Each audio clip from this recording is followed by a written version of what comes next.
بلغ العلا بكماله كشف الدجى بجماله حسنت جميع خصاله صلوا عليه وآله الحمد لله এই আপনারা কথা বলবেন না, আমরা বসিয়ে দিয়েছেন না, কষ্ট হলেও চুপ করবেন, কথা বলবেন। যে যেখানে আছেন, দাঁড়িয়ে আছেন, বসে আছেন, শুয়ে আছেন, থাকি, কথা বলবেন। জায়গা নেই, এটা ছাড়া মাদ্রাসার জায়গা নেই। কত মানুষ জানেন আমি আসতেছি, যা অবস্থা, এর জন্য ডবল মানুষ বাইরে ঘোরাঘুরি করছে, জায়গা বাঁচানো কি করবে? ওনারা এতটুকু জায়গায় দেন, আরো বড় জায়গা দেবেন। এখন তো আর বাধা নেই, আছে? হ্যাঁ, কিয়ামত পর্যন্ত দেশে আর বাধা হবে না ইনশাআল্লাহ। যদি কেউ বাধা দেয়, ওখানে ওরে বিসমিল্লাহি ওয়া আলা মিল্লাতি রাসূলিল্লাহ বলে মিনহা খালাকনাকুম ওয়া যাকার একবারে দিয়ে দেবেন, কারণ ওরে আপনি মিনহা খালাকনাকুম পড়ে করবেন কি? ও তো এমনি জাহান্নামে যাবে। কোরআন বাধা দেয় যারা, একেবারে বাংলা কথা, কোরআন বাধা দেয় যারা এরা কাফের। এটা সূরা হামিম 26 নম্বর আয়াতে আছে। যারা কোরআন শুনতে এসেও মন খারাপ করে চলে যায়, এরা মুনাফিক। সূরা নিসা 61 নম্বর আয়াতে আছে। কোরআন শুনলে যারা আনন্দ পায়, এরা মুমিন। সূরা আনফালের 2 নম্বর আয়াতে আছে। এর চাইতে আর দলিল কি আমি বেশি করতে পারবো? আল্লাহর চাইতে এত সুন্দর দলিল দুনিয়ায় কেউ দিতে পারে না।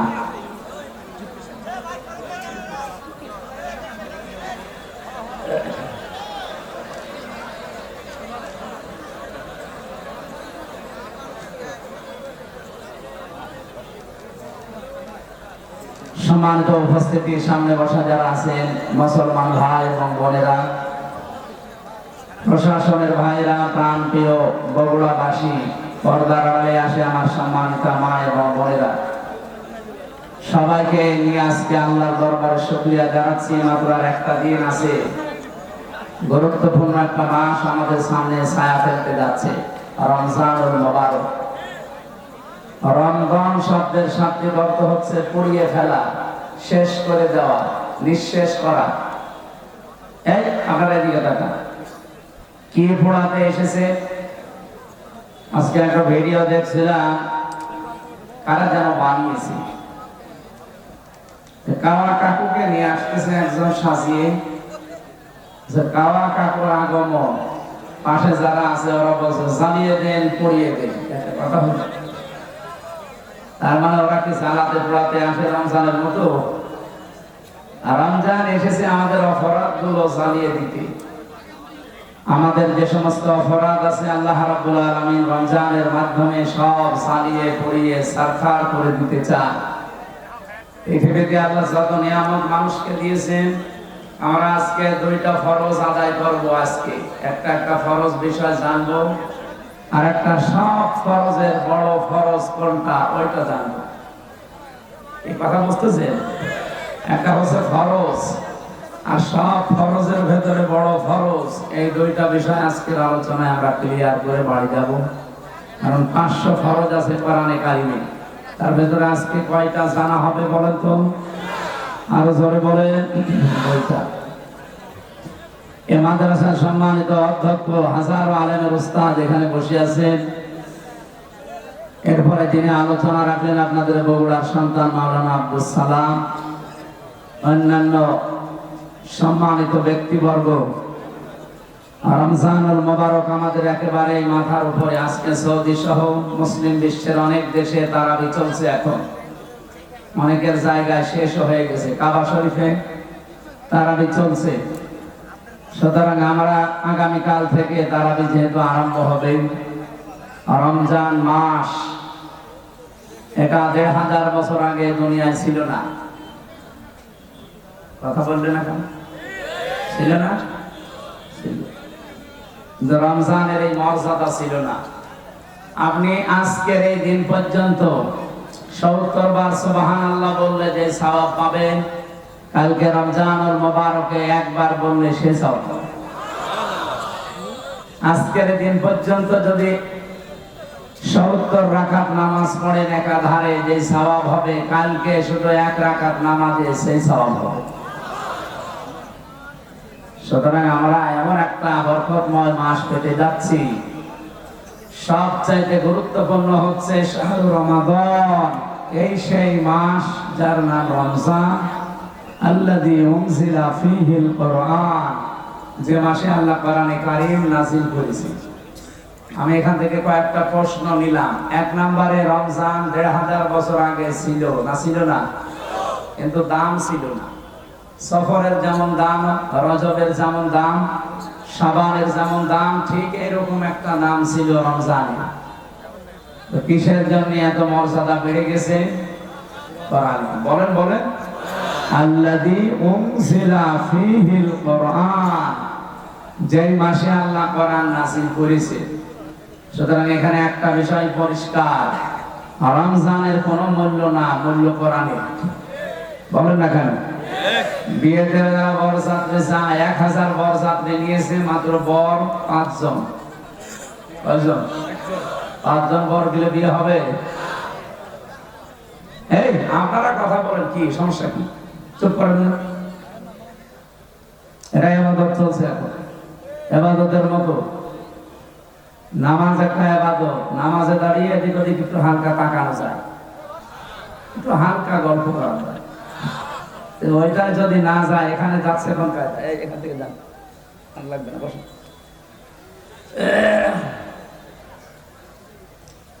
বগুড়াবাসী, আল্লাহ রাব্বুল আলামিন কোরআনে কারিমে আয়াতের সাপোর্টে আরো কিছু আয়াত আমরা দেখেছি তাফসীর ইবনে কাসিরে, ইন্না আনজালনাহু ফি লাইলাতিন মুবারাকাহ। অবশ্যই আমি আল্লাহ কোরআনে কারিমকে আপনার প্রতি নাযিল করেছি একটা বরকতময় রজনীতে। কি বরকত তৈরি করেছিলাম? আমি যে বললাম 1500 বছর আগে মাত্র কোরআনে কারীম নাযিল হওয়া, এর আগে হাজার হাজার কোটি কোটি বছর আগে দুনিয়া তৈরি, তখন আল্লাহর কোরআন ছিল না? ছিল না? অবশ্যই ছিল। কোরআনে কারীম আমাদের এখানে ছিল না? ছিল লৌহে মাহফুজে। প্রথম রমজানে আমার আল্লাহ প্রথম আসমানে এটা নাযিল করেন। ওখান থেকে 27শে রমজান বলে আমরা যেটা জানি, সবে কদরে, ইন্না আনজালনাহু ফি লাইলাতিল কদর। অবশ্যই কোরআনে কারীম আমি নাযিল করেছি লাইলাতুল কদরে। আমা আদরাকা মা লাইলাতুল কদর। হে নবী, আপনি জানেন এটা কি? লাইলাতুল কদরি খায়রুম মিন আলফি শাহর। এখানে আলেম আছে যেহেতু কামিল মাদ্রাসা, খেয়াল করে, আল্লাহ আলফুন শাহরুন দেননি যে 1000 বছর, আল্লাহ দিয়েছেন আলফুন শাহরুন। 1000 বছর এটা নাই, দুইটাই যেহেতু অনির্দিষ্ট, এই জন্য এটা শুধু 1000 বছর হবে না, এটা হাজার হাজার বছর হবে। তাফসীরে মুফাসসির জানাতে চেয়েছেন, হাজার হাজার বছরও পৃথিবীর মানুষের যে উপকার হয়নি, সৃষ্টি জগতের যে কল্যাণ হয়নি, কোরআন যেদিন নাযিল হয়েছে ওই দিন আমার আল্লাহ তামাম পৃথিবীর উপরে তার চাইতে বেশি কল্যাণ করেছে। কি কল্যাণ দিলেন আল্লাহ? এত দামি একটা রাত বানিয়ে দিলেন যে হাজার হাজার হাজার হাজার মাসের চাইতে এটা আল্লাহর কাছে উত্তম। কারণ শুধু একটাই, কোরআন দিয়ে আমার আল্লাহ শ্রমিকের মর্যাদা বৃদ্ধি করে দিয়েছেন, কোরআন দিয়ে নারীর মর্যাদা বৃদ্ধি করে দিয়েছেন। এত বেশি মর্যাদা আল্লাহ শ্রমিককে দিয়েছেন, বিশ্বনবী জানিয়েছেন, আল কাসিবু হাবিবুল্লাহ। শ্রমিক যারা কাজ করে খায় এরা সাধারণ মানুষ থাকে না, এরা আল্লাহর বন্ধু হয়ে যায়। বাংলাদেশের নিয়মটা আলাদা। এদেশে যারা কাজ করে না, খালি মেরে খায়, এরা আল্লাহর বন্ধু। কি কথা বলেন? 48,000-এর উপরে দরবার আছে এই দেশে। মানে একটা দরবারের মানুষকে দেখান তো যে দরবারে মানুষ কাজ করে খায়, কোনো কাজ নেই। শুধু হাদিয়া তোফা আসবে বিভিন্ন মুরিদদের সাতক্ষীরায় আমি এক পীর পেয়েছিলাম, ওনার 12,000 নাকি মুরিদ। প্রত্যেকবার বছরে 2 বার করে অনুষ্ঠান দেয়। বলেন তো যদি 10 টাকা করে এক একজন মুরিদ দিয়ে যায়, 12,000 মুরিদ বছরে 2 বার দিলে যা টাকা উঠবে, ওর জীবনে আর কিছু করা লাগবে বছরে 48,000। এটা যে সরকারি জরিপে বলছিলাম, বাইরে আরো বেশি আছে। আমি যেটা এখান থেকে আপনাদের জানাতে চাই, এই যে হাজারো দরবার গুলোতে কোনো কাজ কামের ব্যবস্থা নেই, খালি মানুষ বসে খাবে এই চিন্তা করে। অথচ মানুষকে আল্লাহ বানিয়েছে কঠোর পরিশ্রম করার জন্য। লাকাদ খালাকনাল ইনসানা ফি কাবাদ। অবশ্যই আমি আল্লাহ মানুষকে বানিয়েছি কঠোর পরিশ্রমের মধ্য দিয়ে। বিজ্ঞান জানিয়েছে মায়ের জরায়ুতে যখন সন্তানটা পড়ে, তার মানে বাবার বীর্যটা 1 ফোঁটা যখন পড়ে, 1 ফোঁটা বীর্যের ভেতরে কমপক্ষে 40 লাখ আমির হামজা তৈরি হতে পারে। ওখান থেকে তারা প্রতিযোগিতা করে, দৌড় দিতে আরম্ভ করে। যেটা মায়ের সুরক্ষিত জায়গা, ওই পর্যন্ত যেতে কত প্রতিযোগী শেষ পর্যন্ত পায়ের সাথে ধাক্কা লেগে হয়তো পড়ে যায়, মায়ের জরায় দেওয়ালের সাথে ধাক্কা লেগে পড়ে যায়। ওই পর্যন্ত পৌঁছায় হয়তো 1 জন 2 জন 3 জন 5 জন 7 জন 13 জন পর্যন্ত। বলেন তো আমরা প্রত্যেকেই কিন্তু এই প্রতিযোগী ছিলাম। জীবনটা শুরু হয়েছে আমাদের কঠোর পরিশ্রম দিয়ে। মায়ের জরায়ু পর্যন্ত কেউ যেতে পারে না। আমার বোন আমার ভাই যারা আমার সাথে ছিল সব পেছনে পড়ে মারা গেছে। আমি হামজা একা ওই মাকিন সুরক্ষিত জায়গা পর্যন্ত আল্লাহ আমারে পৌঁছিয়ে দিয়েছে। ওখান থেকে শুরু করে 40 দিন, এরপরে 40 দিন, এরপরে 40 দিন, এভাবে 6 মাস পর্যন্ত একটা মানুষের ভেতরে ক্ষুধা আসে না।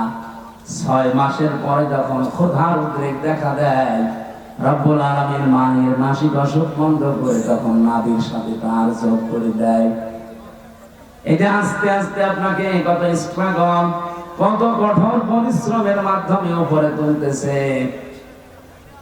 এরপরে যখন পৃথিবীতে আপনি আসেন, এরকম একটা চাপ খেয়ে আসা লাগে। যারা নরমাল ডেলিভারিতে আসে, এমন একটা চাপ দেওয়া হয় মায়ের জরায়ুতে। কান মুখ নাক যা আছে বিভিন্ন জায়গা দিয়ে কিন্তু বদ রক্ত বের হয়ে চলে যায়। বিজ্ঞান এখন জানিয়েছে এই তথ্যটার উপর ভিত্তি করে কষ্ট মাপার একটা পরিমাপ আছে, যন্ত্র আছে। এই যে বিশাল প্যান্ডেল দেখতে পাচ্ছেন, যদি আজকের সভাপতিকে বলা হয় এটা আপনি একটু মাপ দিয়ে দেন, তো উনি এটা দাড়ি পাল্লায় তুলে দেবে। হ্যাঁ, এটা মাপ দেওয়ার একটা যন্ত্র আছে না? ফিতা দিয়ে মাপবে, গজ দিয়ে মাপবে। এই যে জ্বর যদি হয় আমার শরীরে, এটা মাপার জন্য একটা আলাদা যন্ত্র আছে না? কি কথা বল, এর নাম কি? থার্মোমিটার। দুনিয়াতে প্রতিটি জিনিস পরিমাপ করার জন্য আলাদা আলাদা যন্ত্র আমরা জানি আছে। আপনারা কথা বলবেন তো, নিয়ে আসলে ইয়ার কি মারছে আপনার সাথে? হ্যাঁ, এখানে দেন, ঘন্টামি করতে দাঁড়িয়েছে। এগুলো তুলে দিন তো, বলেন এখানে তোমরা সরো। এই সরে না কেন মা? হ্যাঁ, এখানে কি করবে? সরে দিয়া দাও। ছাত্রলীগ না, না ছাত্রলীগ ছাড়া তো এত বড় সাহস তো পাওয়া যায় না। ঠিক আছে, নিষিদ্ধ হয়ে আছে, এরপর এখানে এসেছে।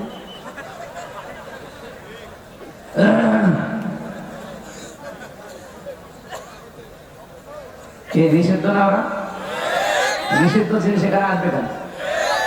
আমাদেরকে 1 তারিখে নিষিদ্ধ করেছিলেন, আমরা 5 দিন গা ঢাকা দিয়েছিলাম। আপনাদের নিষিদ্ধ, আপনি যতদিন শুদ্ধ না হন ততদিন গা ঢাকা দিন। স্বরাষ্ট্র উপদেষ্টারা তো পরশুদিন কি ঘোষণা দিয়েছেন দেখেছেন? যদি কোনো জায়গায় কোনো ডাকাত, চোর, ছিনতাইকারী, চাঁদাবাজ ধরতে পারেন, জায়গায় মেরে ফেলবেন, কোনো বিচার নেই। এরকমই হওয়া দরকার। যা আরম্ভ করেছে ওরা, আজকে আমি প্রশাসনের সাথে একজনের কথা বলছিলাম আসার সময়, বলছে এখন যে বিশৃঙ্খলা গুলো তৈরি হচ্ছে সব ওদের ভেতর থেকে আমাদের ভেতরে ঢুকতেছে, যেন এই সরকার ব্যর্থ হয়ে যায়। এই জন্য খুব সতর্ক থাকা লাগবে ভাই। এই ছেলে, এমন এক চড় দেবো না কানের নিচে, জায়গা মতো বসে পড়বে না। বাচ্চা 14 বার কথা বলা লাগে, ভণ্ডামি করার জন্য আসে না। একজন যদি দাঁড়িয়ে থাকে না সামনে, এমনি মেজাজটা খারাপ হয়ে আছে। এরপরে যদি এত ডিস্টার্ব হয়, কথা বোঝান স্যার। গতবার গাবতলী থেকে আসার সময় এই মাহফিলে আমি বের হয়েছিলাম, ওখান থেকে 9টা থেকে এই জায়গায় এসে 10টায় উঠবো, কিন্তু ওসি সাহেব আমার এমন তাড়া দিয়েছে, এক তাড়ায় প্রায় 1.5 কিলোমিটার শুধু দৌড়িয়েছে, তা মাঠের ভেতরে। এই আগস্টের 5 তারিখের পরে ওই ওসি সিরাজগঞ্জ গোল চত্বরে দেখা করছে রাত 2টার সময়। আমি চা খাচ্ছি বসে, আমি, আব্দুল বারী রশিদি ভাই, এরপর হোসাইন আহমেদ, মাহফুজ, আরো 2জন ছিল। এসে বলছো হুজুর মাফ করে দিন। কে ভাই আপনি? আমি সেই গাবতলী থানার ওসি। আরে শয়তান, এইদিকে তোরে তো করছি, কোথায় ছিলি এতদিন? বলল হুজুর আমারে বদলি করে দিয়েছে, আমার নামে বিভাগীয় মামলা হয়েছে, আমি এখন কক্সবাজারে টেকনাফে আসি চুরি করি, মাফ করবো, আগে টাকা ফেরত দেন। ওই দিন আমার তো ধরতে পারেননি, গাড়িটা ধরিয়ে ড্রাইভারে ধরিয়ে আব্দুল বারী রশিদির ওর গাড়ি ধরে, আব্দুল সালামের গাড়ি ধরিয়ে আপনি 1,13,000 টাকা নিয়েছেন। ওই টাকাগুলো ফেরত দেবেন, এরপরে আপনার মাফ হবে। যত টাকা নিয়ে মাফ কিসে? 7 দিন সময় দিলাম, টাকা ফেরত দেওয়া লাগবে। টাকা ফেরত দিয়েছে 1 লাখ। পুলিশ যে টাকা ফেরত দেয় বাংলাদেশে মানে এই প্রথম।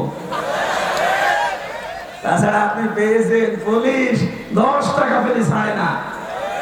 আমি প্রথম জেলখানায় গিয়েছিলাম, যখন থানার হাজতে ছিলাম, ওখান থেকে যখন জেলে নিয়ে যাবে কয়েকজন তো দেখতে গেছি, বের হওয়ার সময় আমার কাছে টাকা ছিল মাত্র 10 টাকা।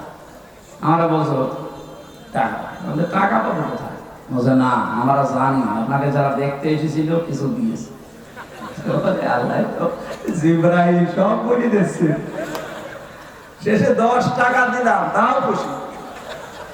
যারা 10 টাকা বলেন তো পাওয়ার পরে আর ছাড়তে চায় না, তারা 1 লাখ টাকা ফেরত দিয়ে দিল। একে কি দেখেছে? আমার 13,000 হুজুর মাফ করে দিন, যা করে মাফ করে দিন, অন্তত লক্ষাধিক টাকা তো ফেরত দিবি। সেই জায়গা থেকে আজকের এই গমনপুকুর। আমি এর আগেও 1বার না 2বার এসেছিলাম। আপনাদের যে টিএমপি ছিল একজন বাবলু সাহেব, মনে থাকতো। এরপরে তো 3 বছর গেল ভেতরে, আসতে পারি না। যত বছর আসার চেষ্টা করেছিলাম, অনেকেই খারাপ ধারণা করেন দাওয়াত নিয়ে আসে না। আমার রেকর্ড বাংলাদেশে নেই। আমি হাসপাতাল থেকেও বলি যে দরকার হয় অ্যাম্বুলেন্সে করে নিয়ে যেয়ে বসিয়ে রাখি, ওদের খালি চেহারা দেখে আমি আবার ভর্তি হব। কিন্তু আমি শুনলাম যে গতকাল যিনি মাহফিলে দাওয়াত নিয়েছিলেন ওই দেশের ছোট হুজুরটা, ওটা নাকি আসে না। পরশু দিনও আমার সাথে ছিল পাবনায়, আসে না। এর আগে ছিল আমার সাথে ময়মনসিংহ, আসে না। কি করে? কি দাওয়াত করে নিতে বলেছে? আপনারা জোর করবেন না, আমি জানি তার বার্তারা। আমার অনেকে বলে যে দাওয়াত দিয়ে দিন, আমি দাওয়াত দিয়ে তারা মুসিবতে পড়বো। কারণ 100টার ভেতরে যদি 50টা মাহফিলে না আসে, তাহলে ওদের অবস্থা কি হবে বলেন? গতবার এই যে এখানে কোন মুরব্বী যেন হাও হাও করে কাঁদছিল, অথচ আমি তখন দৌড়াচ্ছিলাম মাঠের ভেতর দিয়ে, পা মা কেটে ফ্র্যাকচার হয়েছিল। পরবর্তীতে ভিডিও দেখলাম উনি কাঁদতেছি, আর আব্দুল সালাম থামাচ্ছে না। সুতরাং এই সেই বগুড়া, আমি সেই দিন থেকে নিয়ত করেছিলাম যদি সময় পাল্টাইতে বাংলাদেশে এই মাহফিল দিয়ে শুরু হবে। আজকে মাহফিল শেষ, আগামীকাল থেকে যেহেতু রমজান, প্রিন্সিপাল সাহেব আমার বাসায় জেল থেকে বের হয়ে প্রায় 2 বার গেছি। প্রিন্সিপাল সাহেব একজন কামিল মাদ্রাসার প্রিন্সিপাল, বোঝেন আপনি, আমার বাবারও বড়। ওনার আমি সম্মান ওইভাবে হয়তো দিতে পারি না, তারপরেও 2 বার এখান থেকে এসে কুষ্টিয়ায় আসতে যেতে লাগে প্রায় 8-9 ঘন্টা।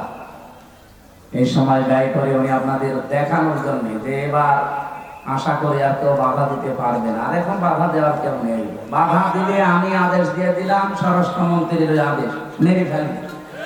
আমাদের একটা ক্যান্সার, ওটা কি ও ক্যান্সার বাঁচিয়ে রাখলে তো শরীর নষ্ট হয়ে যাবে। কোরআনের জন্য এই দেশটা টিকে আছে, আপনি কি টের পাচ্ছেন?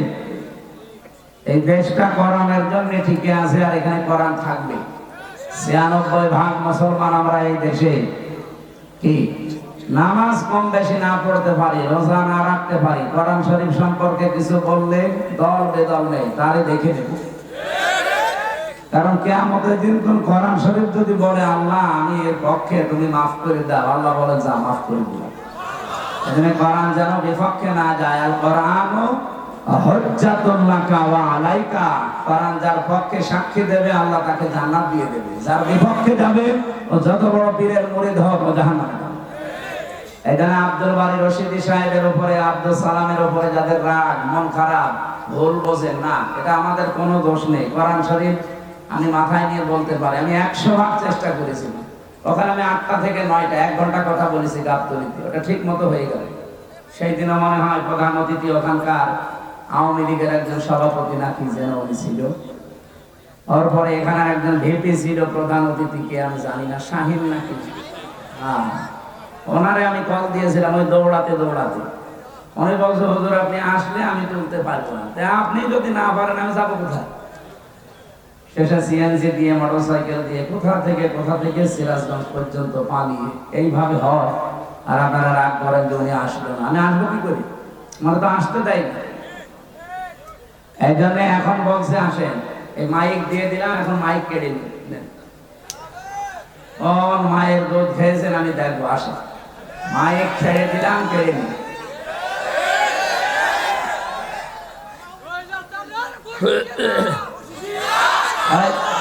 এখন এটা নেই যেহেতু বড় কথা আমি এখন মালয়েশিয়া ছিলাম, দেখি ওরা তো আর ওই যে সাহেব পাড়ায় ওঠে না, সব হোটেলে বসে বসে নিচতলায় দেখুন চা খাচ্ছে। কি গো হুজুর আমরা আগেই বানিয়েছি, কেন সাহেব পাড়ায় উঠবে না? ওখানে একটু মায়ের খাবো, সব তালা লাগানো, ওখানে উঠতে পারবো না। এদেশে বাংলার জনগণ আছে, পিটিয়ে ভর্তা বানিয়ে খায়। কি করলেন আপনি বলেন? 15.5 বছর যাই মারি কাটিং করলেন, এখন নিজেও খেতে পারেন না, আমাদেরকেও খেতে দিলেন না। কি কথা বলেন না কেন? যত টাকা পাচার করেছিলেন, টাকাগুলো যদি এই দেশে থাকতো, এই যে প্রায় 36 লাখ যুবক এখন বেকার, এদের বেকার থাকা লাগে? বাইরের দেশে যারা রাস্তা ঝাড়ু দেয়, টয়লেট পরিষ্কার করে, রুটি বানায়, আমি নিজে দেখেছি। কেন এই কাজ করা লাগবে বাড়িতে? এদেশটা এত সমৃদ্ধশালী আর এত সম্পদ আল্লাহ এখানে দিয়েছে, বাইরের রাষ্ট্রগুলো পাগল হয়ে যাচ্ছে, বিশেষ করে চীন তো পাগল হয়ে যাচ্ছে। দেশে শুধু টাকা ঢালবে, এত টাকা নেই কি দেখে ঢালবে তারা? এতদিন যে মানুষগুলো দায়িত্বে ছিল, আমাদের যারা ছিল এরা তো না, দায়িত্ব তো পালন করেছে দাদারা যা বলেছে তাই করেছে।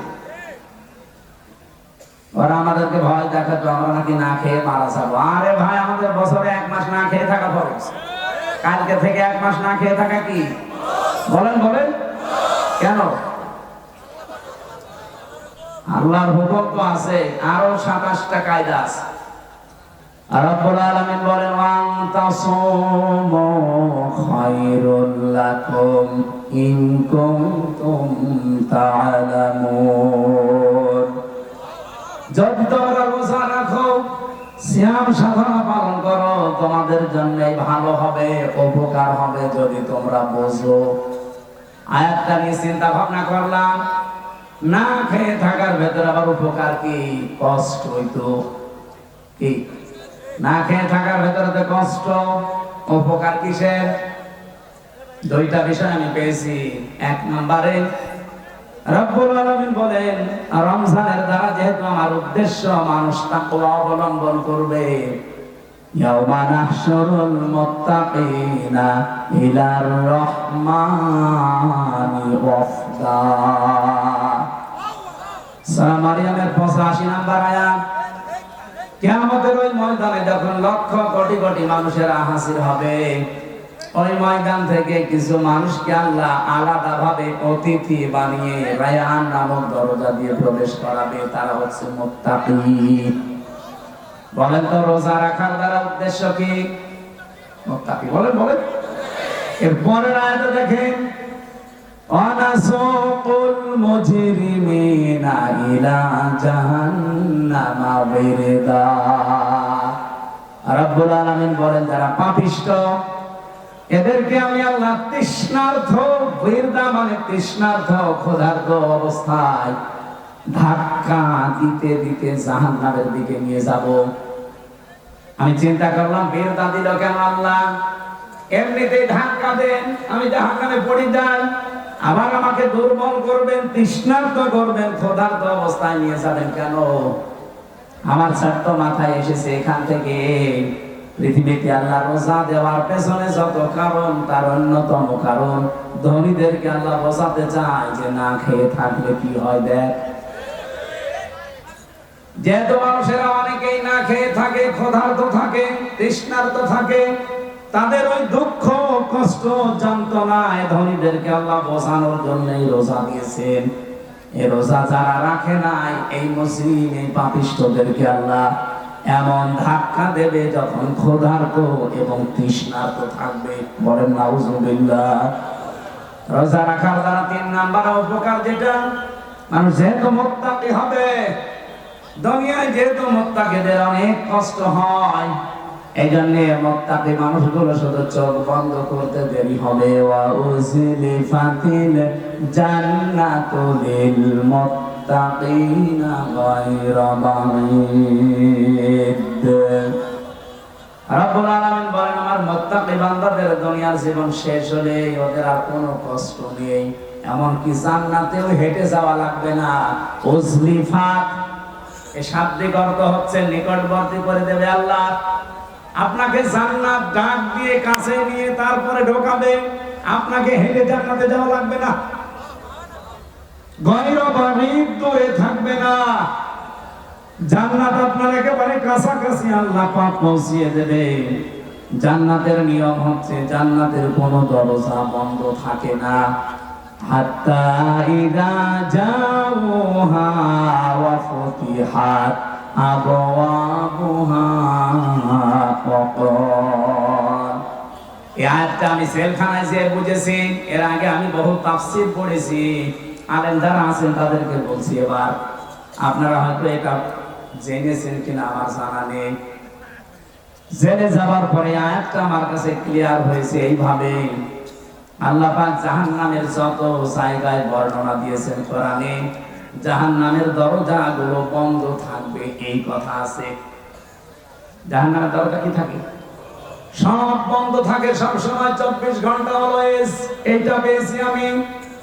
হাত্তা ইযা জাউহা ফুতিহাত আবওয়াবুহা, এখানে মাঝখানে কোয়া নেই।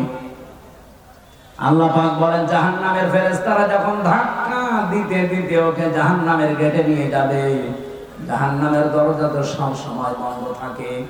যিনি দারোয়ান ফেরেশতা আছে, মালিক দায়িত্বে, তিনি দরজা খুলে দেবে। প্রবেশ করার সঙ্গে সঙ্গে আবার দরজা আটক হয়ে যাবে। কিন্তু জান্নাতের দরজা কোন সময় আল্লাহ বন্ধ রাখে না, 24 ঘন্টা ওপেন রেখে দেয়। এই মানুষগুলো যখন জান্নাত কাছে নিয়ে এসে আপনাকে প্রবেশ করাবে, জান্নাতের দরজা তো বন্ধ নেই, খোলাই থাকবে।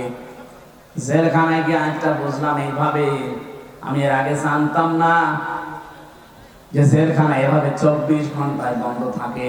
কিন্তু এখন দেখলাম যে জেলখানা কিন্তু 24 ঘন্টা তালা লাগানো। যখন কাউকে নিয়ে যায় তালা খুলে ভেতরে ঢুকিয়ে দেয়, আবার যখন ভেতর থেকে আসবে কেউ বের হলে আবার বন্ধ করে দেয়। জাহান্নাম আল্লাহ কিন্তু 24 ঘন্টা পাহারাদার দিয়ে বন্ধ করে রাখে দরজা। জান্নাতি মুত্তাকি বান্দাদের যে বর্ণনা বলছিলাম, এদের যেন কষ্ট না হয় এজন্য জান্নাত কোনো দূরে থাকবে না, একেবারে কাছাকাছি নিয়ে এসে দেবে আল্লাহ। 27টা উপকারের কথা আমি তাফসিরে মাযহারিতে পড়েছি। আমি আলেমদেরকে বলছি নোট করে আপনি নিজে মানুষকে শোনাবেন। 1 নাম্বার উপকার হচ্ছে মাত্র 2017 সালে এটা আবিষ্কার হয়েছে, অটোফেসি। নাম শোনেননি? যে বিজ্ঞানী এটা আবিষ্কার করেছে ইউশোনারি ওসামি, এর বাড়ি জাপানে। চিকিৎসা বিজ্ঞানের উপরে গবেষণা চালিয়ে লোকটা নোবেল পর্যন্ত পেয়েছে, নোবেল পুরস্কার। 2017 সালে মানে চিন্তা ভাবনা করেছে মানুষের এই শরীর নিয়ে। পুরা বডির ভেতরে 2 কোটির উপরে কোষ তিনি পেয়েছেন। কত কোষ পেয়েছেন? 2 কোটি। কিন্তু এই 11-12 মাসে একাধারে মানুষ যখন খাবার খেতেই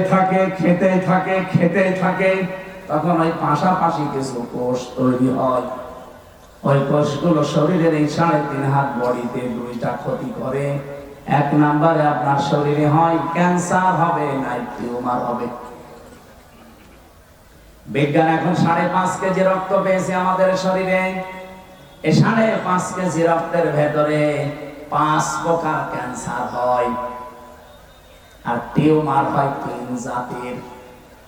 হয়তো কোনোটা ফুলে ওঠে, কোনোটা ভেতরে থাকে, কোনোটা ফলেও না, ভেতরেও থাকে না, রক্তের সাথে আস্তে আস্তে মিশে যায়। এই যে কোষ যেগুলো বৃদ্ধি হয়েছে 11-12 মাস ধরে, এইগুলোর কারণে এই সমস্যাটা তৈরি হয়। চিন্তা করলেন কিভাবে এই কোষ থেকে মানুষকে মুক্ত করা যায়। কিন্তু 13 বছর একাধারে গবেষণা করেছিলেন। সর্বশেষ তার গবেষণা এটা এসেছে যে 12 মাসের যদি একটা মাস কেউ দিনের বেলা না খেয়ে থাকতে পারে 29 কি 30 দিন একাধারে, তাহলে আসল আল্লাহ যে কোষ দিয়েছিলেন 2 কোটি, বাকি যে কোষগুলো বৃদ্ধি হয়েছে ওই কোষ যখন কিছু খেতে না পায় তখন ওই পাশেরটা খাওয়া আরম্ভ করে। আল্লাহর দেওয়া কোষগুলো এই অটোমেটিক তৈরি হওয়া কোষগুলোকে খেতে খেতে 30 দিনে পোড়াটা সাবার করে ফেলে। 30 দিন যদি একাধারে খেতে থাকে ওর শরীরে অতিরিক্ত আর একটা কোষও বাকি থাকে না। তার মানে কোষ যখন অতিরিক্ত নেই, আপনি ক্যান্সার থেকে বেঁচে গেলেন, আপনি টিউমার থেকে বেঁচে গেলেন। চিন্তা করছি এই তথ্যটা পৃথিবীর কোন ধর্মে আছে কিনা দেখি। 4,500 ধর্মীয় গ্রন্থ দুনিয়ায় আছে এখন, উনি সবগুলো একটা একটা করে মিলিয়ে না, কোন গ্রন্থে এই তথ্য নেই। সর্বশেষ মুসলমানদের ধর্মীয় গ্রন্থ কোরআন, এইটা তিনি পেয়েছেন। পাওয়ার পরে দেখেন যে এখানে আছে 30 দিন আল্লাহর বান্দারা 1 বছরে না খেয়ে থাকবে।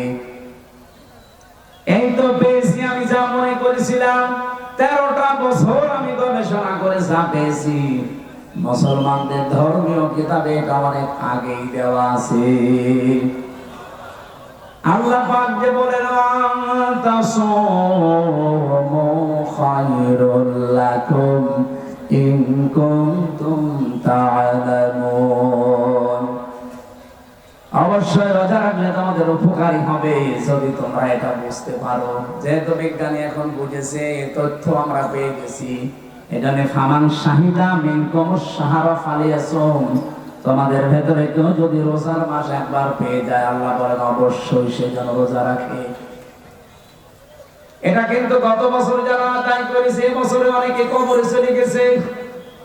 এবছর আমরা যারা কালকে থেকে পেতে যাচ্ছি, হেলায় খেলায় নষ্ট করেন না, রোজাটা অবশ্যই আপনি রাখবেন। অনেক গরিব মানুষ আছে বলে হুজুর আমার রোজা রাখা লাগবে, আমি ভ্যান চালাই। আরে বেটা, অভাবী মানুষের অভাব দূর করার জন্যই তো রোজা দরকার।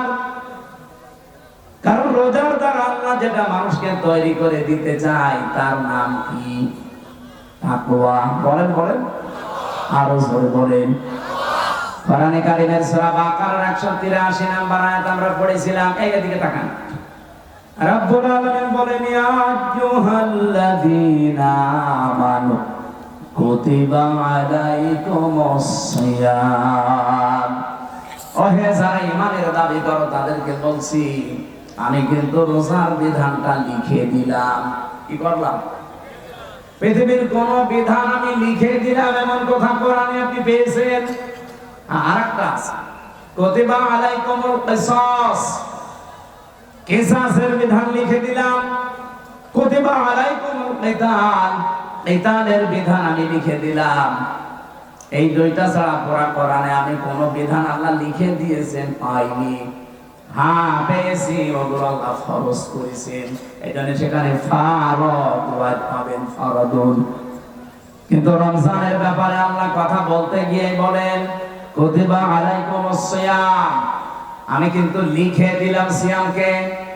আজকের এই জমিনটা যদি আমি সভাপতি সাহেবকে বলি যে স্যার আপনাকে দিয়ে দিলাম, কোন দাম আছে আমার এই কথা? বলেন বলেন। যদি এটা সই স্বাক্ষর করে দলিল করে স্ট্যাম্প করে বলি এই যে এই জমির দাম এখন 1 বিঘা 20 লাখ, এই কথা বলেন না? ব্যক্তি তো একই, আগে দিয়েছিলাম মুখে মুখে, এখন আমি দলিল করে লিখে সই স্বাক্ষর করে দিয়ে দিলাম, দাম হয়ে গেছে আকাশ আর পাতাল। আগেরটা কোনো মূল্যই ছিল না, পরেরটার মূল্য 20 লাখ। কথা বলেন ঠিক কিনা? রব্বুল আলামিন বলেন আমি রোজা তো তোমাদের জন্য ফরজ করেছি ফারদ ওয়াদ দিয়ে না, কাতাবা দিয়ে। আমি কিন্তু লিখে সই স্বাক্ষর করে দিয়েছি। এত দামি বিধান এটা আমি আল্লাহর কাছে, পৃথিবীর অন্যান্য বিধানগুলো আমি দুনিয়ায় নাযিল করেছি জিবরাইলকে দিয়ে, আর রোজাটা নাযিল হয়নি, এটা আমি আল্লাহ নিজে আমার রাসূলকে আরো নিয়ে উপহার দিয়েছি।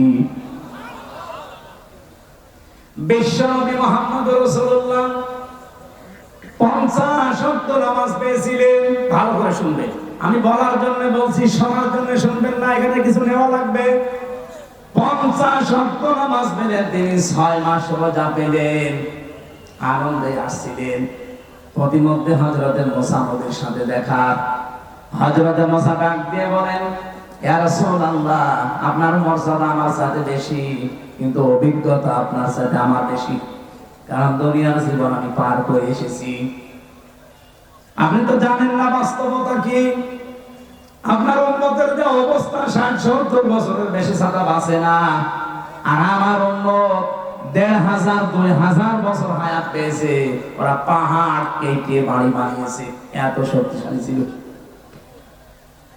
একমাত্র একটা রোজা ছিল বছরে, আর একটা মাত্র নামাজ ছিল 1 ওয়াক্ত সারা দিনে। তাই আমার উম্মতরা পড়তো না। আর আপনার উম্মত এত ওয়াক্ত নামাজ দিয়েছে, 6 মাস রোজা আপনি আরম্ভ করেন, পারবে না। আপনি জান আল্লাহকে একটু কমান। উনি 1 বার 2 বার 3 বার প্রায় 9 বার ফেরত পাঠিয়েছিলেন। প্রতিবার 5 ওয়াক্ত করে আল্লাহ কমিয়েছেন, 5 নং 45 ওয়াক্ত। হযরত মুসা বললেন না, হবে না, আরেকবার যান। বিশ্ব নবী বলেন, হে ভাই মুসা, কি বলেন আপনি? আল্লাহ আমারে দিতে চান আর আপনি বলেন কমান, আমার লজ্জা করছে, আমি আজ যেতে পারবো না। আমার উম্মতের ব্যাপার আমি জানিও, পড়বে কি না পড়বে আমি দেখবো, আমি আর যাবো না। সঙ্গে সঙ্গে জিবরাইলকে ওই জায়গায় পাঠিয়ে দিয়েছিলেন। তখন তিনি 6ষ্ঠ আকাশে আছেন। রব্বুল আলামিনের ফেরেশতা জিবরাইল এসে বলে, ইয়া রাসূলুল্লাহ, আল্লাহ আমাকে পাঠিয়েছেন 2টা বিষয় জানানোর জন্য। 1 নম্বরে, আল্লাহ যেহেতু সিদ্ধান্ত নিয়ে রায় দিয়েছেন, ওয়াতাম্মাত কালিমাতু রাব্বিকা সিদকাও ওয়া আদলা লা মুবাদদিলা লিকালিমাতিহি ওয়া হুয়াস সামিউল আলীম। বলেন আল্লাহু আকবার। সূরা আনআম 115 নম্বর আয়াত। খুব ভালো করে খেয়াল করবেন, এখনই সেই শিক্ষাটা আসবে। এটা নিয়ে বাড়ি যাওয়া লাগবে, শুধু এসেছেন চলে যাবেন না। এই জন্য আমি মাহফিল করি না, আমি কিছু দেবো এমন যেটা কোরআন হাদিসের সাথে মিলে গেলে আপনাকে নিয়ে বাড়ি যাওয়া লাগবে। কথা বলে না কেন? এখানেই রেখে চলে যান, তাহলে আপনার ওয়াজ শুনতে আসা দরকার কি? বলেন তো, বাড়ি নিয়ে যাবেন কিনা? ভাড়া নিয়ে যাবে না? আওয়াজ পাওয়া যাচ্ছে না, যাবেন? রব্বুল আলামিন এক নম্বরে বলেন আমার কোরআনে যত তথ্য আছে সব সত্য, 2 নম্বরে যত তথ্য আছে সব ইনসাফপূর্ণ, 3 নম্বরে আমার কথা কোনোদিন রদ বদল হবে না, পরিবর্তন হবে না। আল্লাহর কথা যেহেতু পরিবর্তন নেই, আপনি বারবার এসেছিলেন, এই জন্য আপনার কনসিডারের কারণে আল্লাহ কমিয়ে দিয়েছেন। আল্লাহ যেহেতু ওটা লিখে ফেলেছেন একবার, ওটা আর পরিবর্তন রদ বদল হয় না। আপনার উম্মতদেরকে বলে দেবেন, যদি তারা 5 ওয়াক্ত নামাজও সঠিকভাবে শিক্ষা নিয়ে পড়তে পারে, আর 1 মাস রোজা যদি হক আদায় করতে পারে, আল্লাহ পাক তাদেরকে 6 মাস রোজা রাখা 50 ওয়াক্ত নামাজ পড়ার সওয়াব দিয়ে দেবে। সেই উম্মত আমরা, সেই রোজা আমাদের সামনে। বগুড়াবাসী, এখান থেকে 3 নাম্বার যে কায়দাটা লা মুবাদদিলা লিকালিমাতি, যেটা জিবরাইল আলাদাভাবে শুনিয়েছেন, হে নবী আপনার শুধু কনসিডারের কারণে আল্লাহ কিন্তু কমিয়েছে, কিন্তু সওয়াব কমাবে না। যদি 5 ওয়াক্ত হক আদায় করে পড়তে পারে, রোজা রাখতে পারে, আমি আল্লাহ ওইটাই রাখবো যেটা আগে দিয়েছিলাম। কারণ আল্লাহর কথায় কোনো পরিবর্তন, জোরে বলা লাগবে, আল্লাহর কথায় কোনো পরিবর্তন। তো বাংলাদেশের এমন এমন রায় আমরা 15 বছরে দেখলাম যেটা পরিবর্তন অলরেডি হয়। এক কথা বলছেন না, এটি আজহারুল ইসলামের রায় দিয়েছিল, যারা শুনলাম নাকি কিয়ামত হয়ে গেলেও পাল্টাবে না, অথচ 3 দিন আগে পাল্টিয়ে গেছে। এখন কিন্তু মঞ্জুর হয়েছে, উনি রিভিউ করতে পারবে, উনি শুনানি করতে পারবে। তার মানে এতদিন যা রায় ছিল বোঝা যাচ্ছে এগুলো সব মিথ্যা। আমার মনে হয় সালাউদ্দিন কাদের চৌধুরী, মাওলানা মতিয়ার রহমান নিজামী, এই মানুষগুলো যদি এখন বেঁচে থাকতেন, আর যদি আগস্টের 5 তারিখের পরে যে পরিবর্তন দেখতে পাচ্ছি, ওনাদেরটাও এখন খারিজ হয়ে যেত, এখন আবার ওনাদের জামিন মঞ্জুর করানো যেত। হ্যাঁ, কিছু বদনসিব মানুষ আছে যাদের ভাগ্য খারাপ, এই মানুষগুলো এখন আরম্ভ করেছে 25 তারিখের পর থেকে, যে না ওনার সাজা হয়ে গেছে, ওনার মঞ্জুর করা ঠিক হয়। সাজা হয়ে গেলে যদি তার এটা আপিল ডিভিশনে মঞ্জুর করা ঠিক না হয়, তার এক জিয়া সাহেবের 9 বছর সাজা হয়েছিল, তার স্ত্রীর 3 বছর সাজা হয়েছিল। এক কথা বলছেন না, খালেদা জিয়ার 6 বছর সাজা হয়েছিল। কেন তাদেরকে সাজা থেকে মুক্ত করে মুক্ত জীবনে তাদেরকে ফিরিয়ে দেওয়া হবে?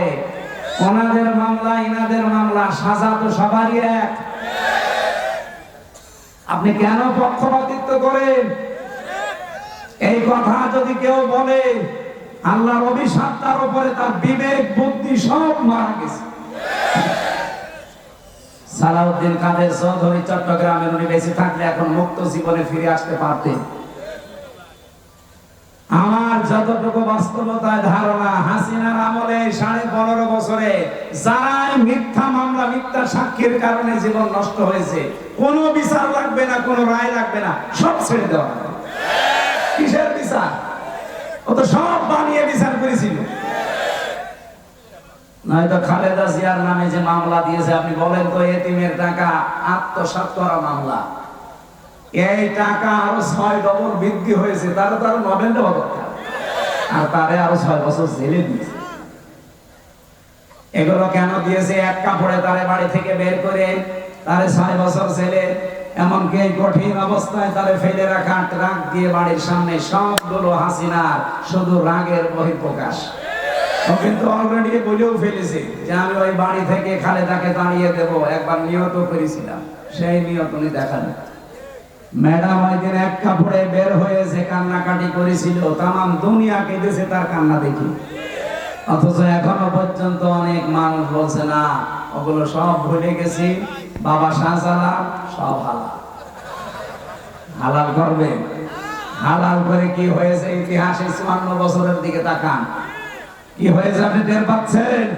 75 সাল থেকে শুরু করে আপনি তাকান, যাদেরকে এভাবে হালাল করেছেন তারা কি বাঁশটা দিয়েছে? বাঁশ দেওয়ার সময় তো একটু চেঁচে ছিটিয়ে দেয়, তাও দেয়নি, পুরোটাই দিয়েছে। এখন যদি আবার সব হালাল করে নেন, এমন বাঁশ দেবে না যেভাবে বাপ বলার সময় পাবেন না। সুতরাং আল্লাহ যখন অলরেডি একটু সময় করে দিয়েছে, একটু দেখার চেষ্টা করেন বাংলাদেশে আল্লাহর বিধানটা কায়েম হলে কেমন দেখা যায়। সবই তো দেখলাম, কিছুই তো হয়নি। দল মত নির্বিশেষে এটা করা দরকার না? 50 ওয়াক্ত নামাজ দিয়েছিল, 50 ওয়াক্ত নামাজ শুধু পড়ার জন্য আল্লাহ দেয়নি, বলেছিল নামাজ কায়েম করবা। এখানে পড়া কোরআন শরীফের ভেতরে এক জায়গায় আছে মাত্র নামাজ পড়ার কথা। কয় জায়গায়? কোন জায়গায়? ফাসাল্লি লিরাব্বিকা। ফাসাল্লি পর্যন্ত ঠিক আছে। বাংলাদেশ বহু মানুষ নামাজ পড়ে, কি করে? হয়তো লোক দেখানোর জন্য, ভোট পাওয়ার জন্য, অথবা মানুষ যেন বলে যে না লোকটা নামাজি, এই জন্য কথা বলে না কেন? কিন্তু এর পরের শব্দ কি? ফাসাল্লি লিরাব্বিকা। শুধু নামাজ পড়লেও হবে না, রবের জন্য পড়া লাগবে। আর যারা রবের জন্য নামাজ একবার আরম্ভ করে, আপনি দেখবেন তামাম দুনিয়া একদিকে, তার নামাজ আপনি বাদ দিতে পারবেন না। আমি আমার রিমান্ডে দেখেছিলাম, আমার সামনে দিয়ে যে লোকটাকে নিয়ে গেল তার এই নখ তুলেছি, বলছিল যে হামজা ভাই, আমাকেও নিয়ে গিয়েছিল ওই মেশিন গুলো দেখাতে, আমার তোলেনি কিন্তু নিয়েছি, ডিম আমাকেও দেখিয়েছি। এরকম একটা চেয়ারে বসিয়ে দেয়, হাতের সাথে পায়ের সাথে বেল লাগিয়ে দেয়, গলার সাথে একটা ক্লিপ লাগিয়ে দেয়, মাথায় একটা কালো কাপড় দিয়ে একটা শর্ট একটা সুইচ টিপ দেয়, এক টিপে 120 বার করে। টের পাচ্ছেন 120 বার 1 মিনিটে, 1 সেকেন্ডে কয়বার হয়? চিন্তা করতে পারেন? আপনি ঘুরে দেখান তো। এতটুকু যদি ছেড়ে দেয় যে ভাই যা তোরে আমি একবারে 2-4 বার একটু শর্ট দিলাম, চলে যা, না, এবার এমন একটা মেশিন নিয়ে আসে, এই হাতের সাথে পায়ের সাথে একেবারে খাপ খাওয়ানো। শুধু আপনার এখানে ধরবে, একবার টিপ দেবে, সব নখগুলো খুলে চলে যাবে। আর নখ খুলে গেলেই ফিরকি দিয়ে রক্ত বের হয়। আপনি নখ খুলে দেখেন কি রক্ত বের হয়। রক্ত যেই ফিরকি দিয়ে বের হবে, তখন পাতলা মিহি যে লবণ, ওটা ছিটিয়ে দেয়। বলতেই যদি আমার এমন লাগে, আমি নিজে ফেস করে আসলাম, কত বড় কঠিন ছিল বলেন তো। আপনি তো নিজেকে কোনোদিন আয়না ঘরের সামনে দাঁড় করা, যে ব্যারিস্টার আরমান 8 বছর ছিল ওই ঘরটায়, এদিকে 3.5 হাত, এদিকে 1.5 হাত, সামনে টয়লেট দেওয়া, যার কোনো দরজা নেই, কোনো দেওয়াল নেই, ওদের সামনে বসে টয়লেট করা লাগবে।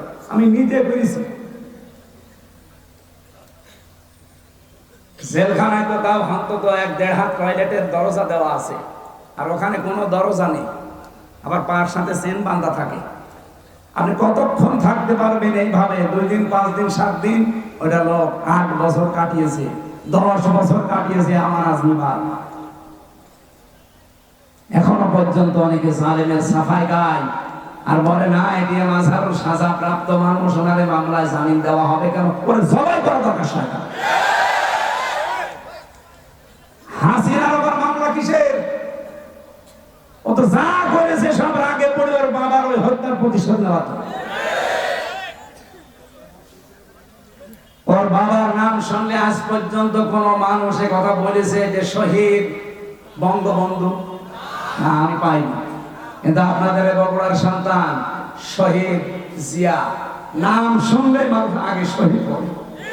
কেন? এমনি এই শব্দটা তো খেলাচোরা জিনিস না যে যাত্রার নামে সাজে লাগিয়ে দেবে। শহীদ হওয়া কত বড় দামি জিনিস আল্লাহর কাছে জানেন? শহীদরা মরে গেছে কথা বলা নিষেধ, শহীদরা মরে গেছে ধারণা করা নিষেধ। কত দামি শব্দ! এই জন্য আমরা শহীদ বঙ্গবন্ধু আজ পর্যন্ত কারো মুখে শুনি না, কেউ বলেও না। হ্যাঁ, এতটুকু বলে যে ওনারে ওইভাবে মারা ঠিক হয়নি, ওনারে টুকরো টুকরো করার দরকার। কিন্তু শহীদ জিয়ার নাম শুনলে আপনি বলেন, নাম শুনলে এক মানুষ শহীদ বলে। উনি যে কাজটা করে দিয়েছিলেন আরাফাতের ময়দানে, ওনার জীবনে কি কবুল হবে না হবে আমি জানি না, তবে এই কাজটা আমার মনে হয় আল্লাহ ভালো লেগেছে। লক্ষ লক্ষ মানুষ সেখানে যে ছায়ায় আশ্রয় পায়, আমি নিজেও সে আশ্রয়ে ছিলাম ছায়ায়। মন থেকে এমনি দোয়া আসে, আল্লাহ এই ছায়াটা যিনি দিলেন তৈরি করে, তার মাথার উপর তোমার কুদরতের ছায়া তুমি দিয়ে দিও। আরাফাতের ময়দানে হাজিরের দোয়া আল্লাহ ফেরত দেয় না, কবুল হয়। লক্ষ লক্ষ হাজিরা এই দোয়া করে শুধু এই নিম গাছের জন্য, কবুল হবে না? আমিও মন থেকে লোকটার জন্য শ্রদ্ধা এবং সম্মান নিয়ে দোয়া করি, আল্লাহ যেন শহীদ জিয়াকে শহীদ হিসাবে কবুল করে এবং তাকে যেন মাফ করে দেন। বলেন আমিন। এই জিয়া পরিবারটা আপনারা জানেন একটা মাজলুম পরিবার। তার একটা ছেলেকে মেরে ফেলেছে, বউটাকে জেলে রেখেছিল, একটা ছেলে তো বাইরে। কত বড় কঠিন পরিস্থিতি পার করলো, অথচ এই দলের ভেতরে এখন বাম আর রাম দুই গ্রুপ হয়ে একটা অলরেডি দাদা বাবুদের সাথে বাবা শাহজালাল সব হালাল করার চেষ্টায় আছে। তার একটা গ্রুপ যেটা ডানপন্থী, এত কঠোর, কোন ভারত না কোন পাকিস্তান না, এই দেশ চলবে আমাদের নিজেদের ভোটে। আর আমরা এইটা চাই, এদেশের মাতব্বরে কোন ভারত না, কোন চীন না, কোন পাকিস্তান না, কোন সৌদি আরব না, এখানে চলবে আমাদের মন। যেহেতু ৯৬% মুসলমান এখানে আমরা বাস করি, আমরা আল্লাহর গোলাম পরিচয় দেই, সুতরাং আমরা আল্লাহর বিধান এখানে চাই। এই ব্যাপারে কারো যদি দ্বিমত থাকে হাত তোলেন, তোলেন। নিরপরাধ কোন মানুষকে এই ১৫.৫ বছরে যাই করেছেন, নিরপরাধ কোন মানুষকে আমরা আর নিরপরাধ কোন মানুষকে ১ সেকেন্ডও জেলে রাখতে চাই না।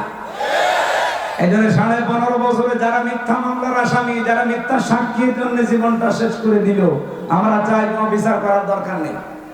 আইন মন্ত্রণালয়ের যিনি দায়িত্বে আছেন, আপনি ঢাকা ভার্সিটির একজন শ্রদ্ধাভাজন স্যার, আপনার সম্পর্কে অনেক কিছু তথ্য এখন সামনে আসছে। আশা করছি সাপ তুলতে যে এই কেস করতে যে আবার সাপ বেরিয়ে যেন না আসে। এটা আমার সামনে শুধু ১০,০০০ ২০,০০০ মানুষ না, এখন ১৮ কোটি মানুষ আমার সামনে, এটা রেকর্ড হচ্ছে, সারা দুনিয়া চলছে।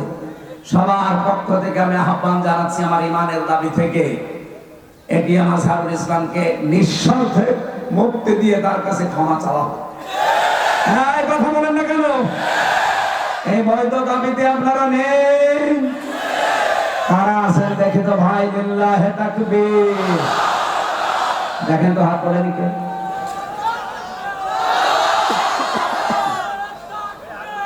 আলহামদুলিল্লাহ।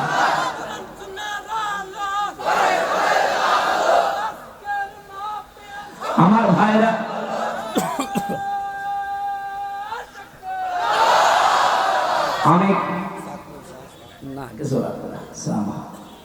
আমি কথা তুলেছিলাম আল্লাহর কালামের কোনো পরিবর্তন নেই। বাংলাদেশের কালামগুলো যে পরিবর্তন এখন হয়ে গেল, এটার দ্বারা আজ আন্তর্জাতিক যে বিচার ব্যবস্থা আছে কি কি পরিগণিত হচ্ছে এই দেশটা, আপনি বলেন।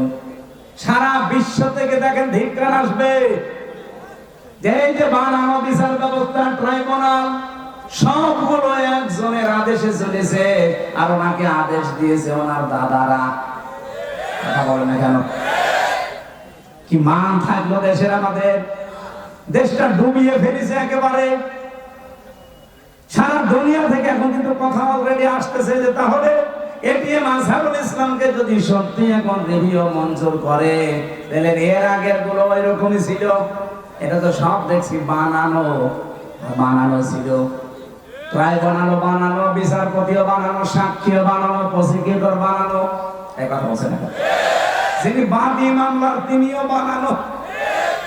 কারণ যাদেরকে সাক্ষী দেওয়ার জন্য নিয়েছে, শুনলাম নাকি একজন সাক্ষীর বয়স, উনি জন্মই নিয়েছে ১৯৭৪ সালে আর সাক্ষী দিয়েছে ১৯৭১ সালে।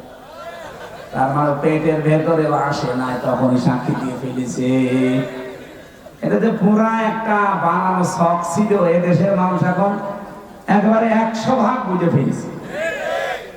আল্লাহর নবীর এই হাদিস থেকে যে বর্ণনা দিচ্ছিলাম, ৬ মাস রোজা কিন্তু লিখিত ছিল, কোন রদ বদল আছে? বলেন বলেন। আল্লাহ পাক বলেন আপনার উম্মতদেরকে আপনি দ্বিতীয় এটা জানাবেন, সত্যি ওরা যদি ১ মাস হক আদায় করে রোজা রাখতে পারে, আমি আল্লাহ পাক গ্যারান্টি দিলাম ৬ মাস রোজা রাখার পুরা সওয়াব আমি দিয়ে দেব। এখন হক আদায় করে এই রোজাটা কি বিশ্বনবী বলেন মান সামা রমাদানা ঈমানা ওয়া ইহতিসাবান গফিরা লাহু মা তাকদ্দামা মিন যামবি। এদিকে তাকান, এখানে শিক্ষা আছে। যে ব্যক্তি রোজা রাখে রমজান মাসে ঈমান এবং ইহতিসাবের সাথে, এটা কি দুইটা বিষয়ের হাদিস আমরা সেই জন্মের পর থেকে শুনেছি, কিন্তু কোনদিন চিন্তা ভাবনা করেছেন এখানে কি দিয়েছেন আল্লাহ।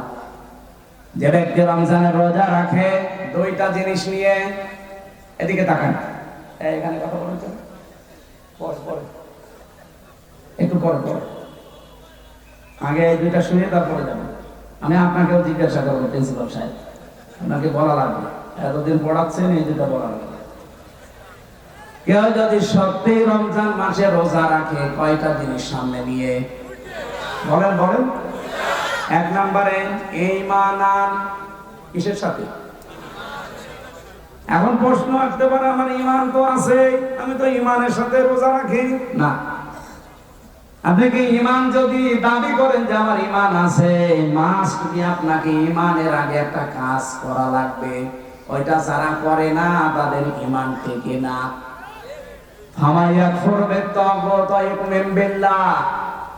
আল্লাহ পাক নিজে বলেন সূরা বাকারা 256 নম্বর আয়াতের মাঝের অংশে আছে, কেউ ঈমান আনতে চাইলে তার প্রথম কাজ হবে সে যেন তাগুতকে ছেড়ে দেয়। তাগুত কাকে বলে? তাগুতের অর্থ চারটা। এক নাম্বার তাগুত হচ্ছে ওই শক্তি যে আল্লাহর হুকুম নিজে মানে না, অন্য কেউ মানবে, মানতেও দেয় না। বলেন তো এই জগৎ পৃথিবীতে নেই? হ্যাঁ বলেন না কেন?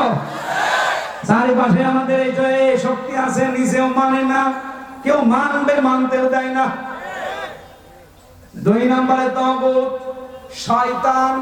দুই নম্বরে কি? তিন নম্বরে তাগুত মানুষের তৈরি করা আইন। এটা আপনার ঘা লেগে গেল না? আমি কি গোপন করে দেব? না, গোপন করার জন্য আসি না, গোপন করলে আমার ওয়াজ শোনা যায় না। সুতরাং মানুষের তৈরি করা আইন যারা দুনিয়ায় প্রতিষ্ঠা করার কাজ করেন, আপনি কিন্তু তাগুত, আপনার ঈমান এখনো আনাই হয়নি।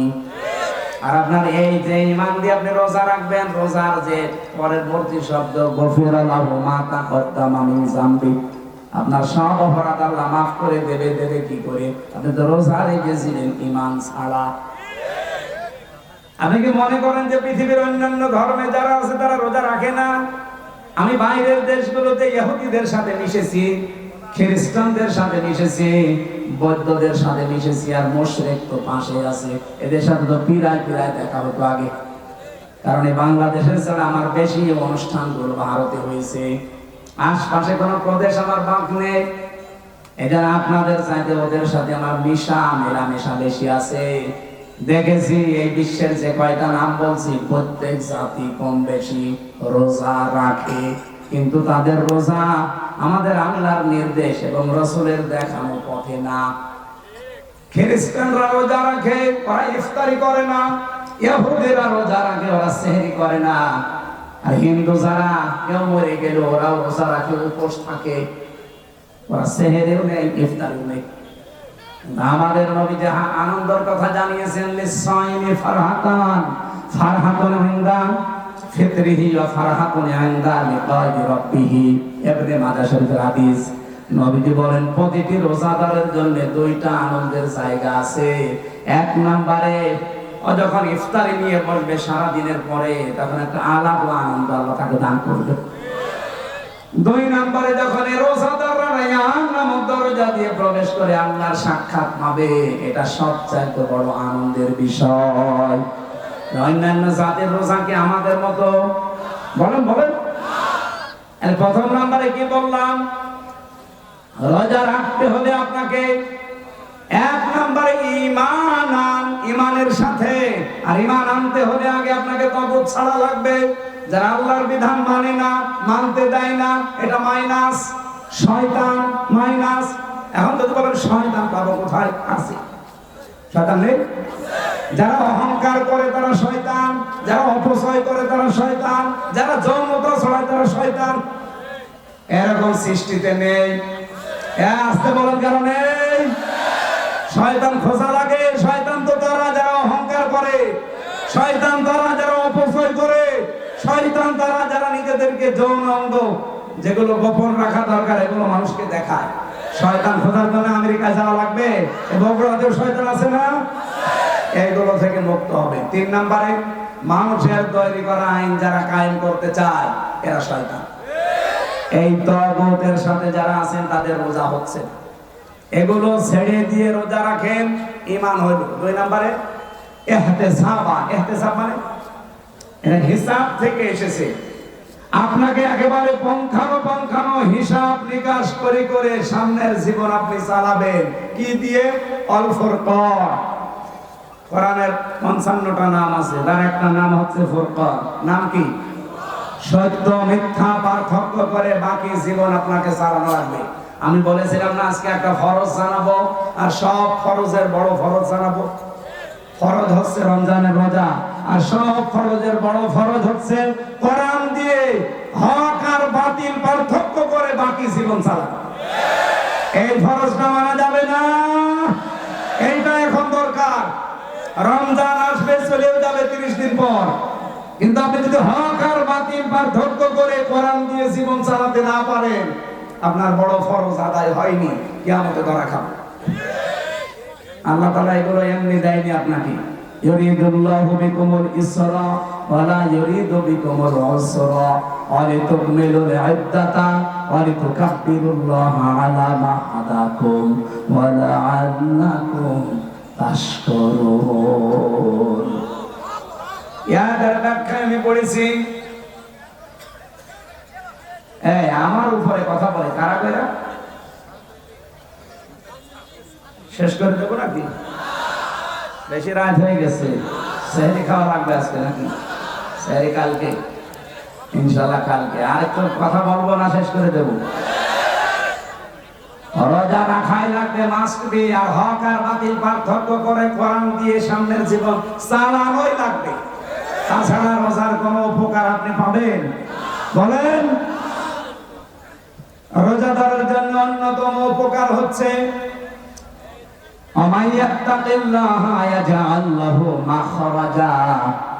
রব্বুল আলামিন বলেন, যদি রোজা রাখার দ্বারা মানুষ তাকওয়া অবলম্বন করে, এমন জায়গা থেকে আমি আল্লাহ তার রিজকের ব্যবস্থা করি যার ধারণাও সে কোনোদিন করে নাই। আমি এরকম প্রায় 33টা বিষয় পেয়েছি আয়াতের। যারা রোজা রাখার দ্বারা তাকওয়া অবলম্বন করবে তাদের তো 27টা উপকার হবে দুনিয়া আখিরাত মিলে। আর 33টার ভেতরে 1 নম্বরে হচ্ছে এমন জায়গা থেকে আল্লাহ তাকে বিপদে পড়লে সাহায্য পাঠাবে, ওর ধারণাও ছিল না যে এই জায়গা থেকে সাহায্য আসতে পারে। 1 নম্বরে পেয়েছি হযরত ইউসুফ আলাইহিস সালামের নাম। এটা সূরা ইউসুফে 12 নম্বর পারা 17 নম্বর পৃষ্ঠার 1 নম্বর লাইনের 23 নম্বর আয়াতে পাবেন। ওয়ারাওয়াদাতুহু আল্লাতী হুয়া ফী বাইতিহা আন নাফসিহি ওয়া গাল্লাকাতিল আবওয়াবা ওয়া ক্বালাত হাইতা লাক। রব্বুল আলামিন বলেন যে মহিলার ঘরে হযরত ইউসুফ ছিলেন, কিন্তু তাকে ফাঁসিয়ে নিয়ে গেছে 7 তলা বিল্ডিং এর উপরে, 7টা দরজায় তালা লাগিয়েছে, নিজের কাপড় চোপড় সবগুলো খুলেছে, আর ডাক দিয়েছে অকালাত হাইতা লাক, আমার দিকে আসো। হযরত ইউসুফ প্রথমে তিনি বললেন ক্বালা মাআযাল্লাহ ইন্নাহু রাব্বি আহসানা মাসওয়ায়া ইন্নাহু লা ইফলিহুজ জালিমুন। আল্লাহর সাহায্য চাই। আমার রব, এখানে রব বলতে আমার যিনি দায়িত্বে আছেন, আপনার স্বামী আজিজে মিসর, এই লোকটা আমার দায়িত্বশীল, তার আমানত আপনি, আমি আপনার খেয়ানত করতে পারি না। ইন্নাহু লা ইফলিহুজ জালিমুন। খেয়াল করেন, ইফলিহু এটা মুজারে, বর্তমান ভবিষ্যৎ, প্রেজেন্ট ফিউচার। ইউসুফ নবী ওখানে যে মহিলাকে উদ্দেশ্য করে কথা বলছিলেন, ওখানে মহিলা কয়জন ছিল? আরো জোরে বলেন। তাহলে একজন দিলে জালিম দিতে পারতেন, জালিমুন দিলেন কেন? হযরত ইউসুফ যদিও জুলাইখাকে উদ্দেশ্য করে কথাটা বলতে চেয়েছেন, কিন্তু কিয়ামত পর্যন্ত হাজারো জুলাইখার বোন আসবে। কথা বলে না কেন? হযরত ইউসুফ আল্লাহকে জানাতে চেয়েছিলেন এবং ওই মহিলাকে শোনাতে চেয়েছিলেন, কোনদিন কোন জালেম সফল হচ্ছে না, হবে না। ওই আয়াতটা কোরআনে এখনো আছে না নেই? আরো জোরে বলেন, আছে না নেই?